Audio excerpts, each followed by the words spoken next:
This channel does not promote any violent, harmful, or illegal activities. All content provided by this channel is meant for an educational purpose only. তিলোত্তমাদের নিরাপত্তা, ব্যক্তি স্বাধীনতার দাবিতে রাত দখল হয়েছে, মশাল মিছিল হয়েছে, আপনারা দেখেছেন, স্লোগান উঠেছে বারবার, তিলোত্তমার জন্য বিচার চাই। আন্দোলনের এক অন্য ভাষা গোটা দেশ দেখেছে এই ঘটনায়, কিন্তু তারপরেও তিলোত্তমারা সুরক্ষিত হয়েছেন কি এ প্রশ্ন উঠছে। মাসকট স্পিন কন্ট্রোল ল্যাবের পরীক্ষায় এটি প্রমাণিত। কেয়াসেট আলোপেক্স পেন্টা অ্যাক্টিভ নতুন চুল গজাতে সাহায্য করে, চুল পড়া বন্ধ করে। Keya Seth Alopex penta active 10 hair fall প্রবলেমের একমাত্র সলিউশন। কিন্তু উত্তরটা এখনো পর্যন্ত মনে হচ্ছে না, এটাই বলতে হবে। তার কারণ মালদার চাঁচলে আবারও হুমকির মুখে পড়তে হয়েছে তিলোত্তমাকেই।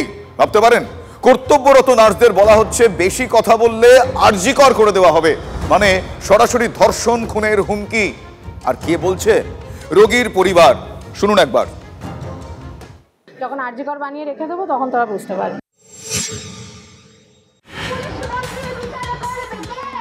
তিলোত্তমার মৃত্যুতে বাংলার মানুষ ক্ষোভে ফুঁসছে, তাও হুঁশ ফিরছে না। উল্টে সেই আরজিকরের উদাহরণ টেনেই বারবার হুমকির মুখে স্বাস্থ্যকর্মীরাই। কলকাতা, বর্ধমানের পর এবার মালদার চাঁচলে নার্সদের হুমকি।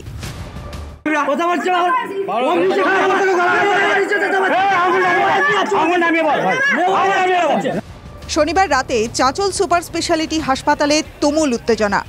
সেই সময় মহিলা নার্সদের হুমকি, শাসানির অভিযোগ রোগীর পরিবারের বিরুদ্ধে। বলছে যে আরজিকরে তোর ঘটনা মনে নাই, তোদের লজ্জা নাই, এইগুলো বলছে।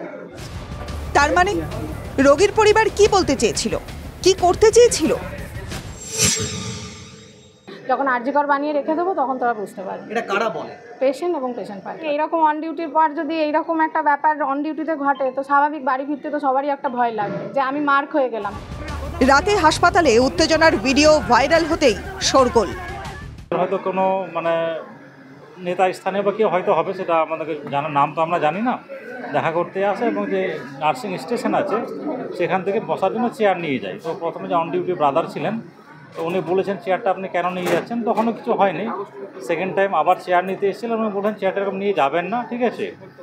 তখনই দুপক্ষ থেকে কথা কাটাকাটি শুরু হয়। অভিযোগ, রোগীর আত্মীয় হাসপাতালের কর্মীদের চাকরি খেয়ে নেওয়ারও হুমকি দেয়।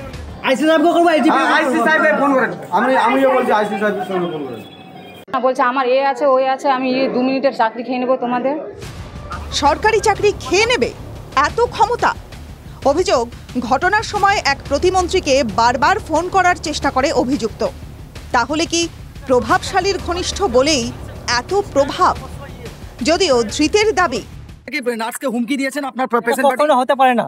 আরজিকরের ঘটনা ঘটে যাবে এই ধরনের হুমকি আমি বলিনি। এটা আরজিকর একটা সত্যি একটা মডেল করে ফেলেছে এই শাসক ঘনিষ্ঠ ক্রিমিনাল নেক্সাস অপরাধী চক্র। তারা অভিযুক্ত গ্রেফতার হয়েছে, কিন্তু তারপর প্রশ্ন হলো, আর কবে, কি করলে তিলোত্তমারা ভয়মুক্ত হবেন? মালদা থেকে শুভতোষ ভট্টাচার্যের রিপোর্ট, TV9 বাংলা।